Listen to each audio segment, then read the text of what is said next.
Call hello, Yahweh Bashim Yahushai, Bashim Dash, double honors to the elders and apostles, great millstone of rule well. I am not a member, however, I've entered into their labors. Peace and mercy to the sincere brothers and sisters doing this, wherever you are, whatever your life may be. Back at you with another quick one. You're going to see here in this news clip, or this, little interview or whatever, an attempt to control the narrative and then call the person controlling the narrative, surprise, surprise, who's trying to control the narrative,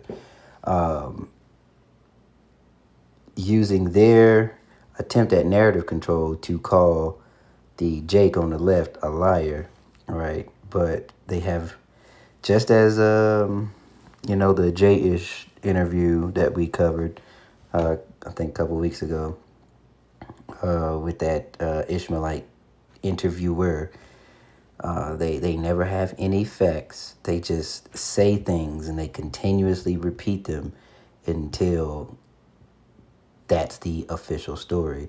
So there's a big difference between an official story and the truth.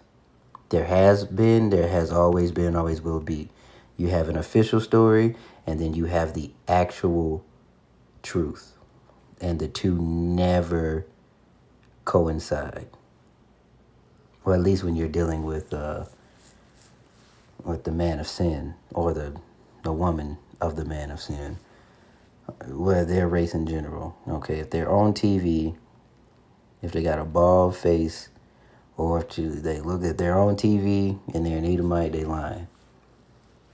So let's open up Psalm 6 and 16. These 6 things, 6, which is funny because 6 is going to come up again.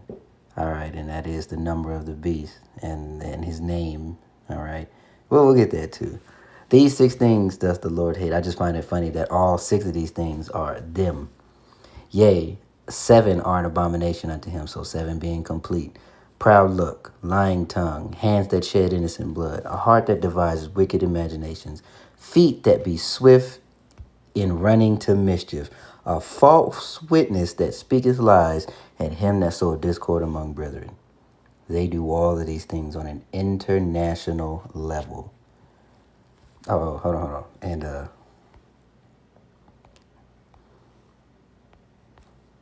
at the bottom here, Revelation 13 and 18, here is wisdom, that him that hath understanding count the number of the beast, for it is the number of a man, and his number is 666. Okay, so though that 666 is always finds its way in there, right? Here we go. Has been taken from Afrikaners. Also, that's President Ramaphosa. He'll be at the White House this week. Take it up with him. Also, the definition of genocide is aimed at extermination, right? And so, although there is violence in South Africa, there's violence against black South Africans too. So when the president says that there is genocide, where is the evidence? The U.S. has not recognized officially genocide. The United Nations has not recognized genocide. And for the thousands of people who you say were let into this country who've been granted asylum. Right. So all of these official entities around the world, nobody has said, they have not used that term. The only one that used it was the king of Babylon. All right. So nobody used the G word except him. And all of a sudden, that just is the facts. I'm talking under the refugee resettlement program, which the president froze by executive order early in his administration. So, Victor, can we take a pause and sure. recognize the fact that you are defending race-based discrimination? And there is the attempt number 1 at narrative control. Through hurling things like race-based discrimination when the hypocrite themselves are the ones who are actually doing it blatantly. You're defending race-based violence. I'm not defending race-based discrimination in any way. The president uses the term genocide. There is no genocide in South Africa. And frankly, it does a disservice to people in countries around the world who are facing genocide in the Congo, in Sudan, those who face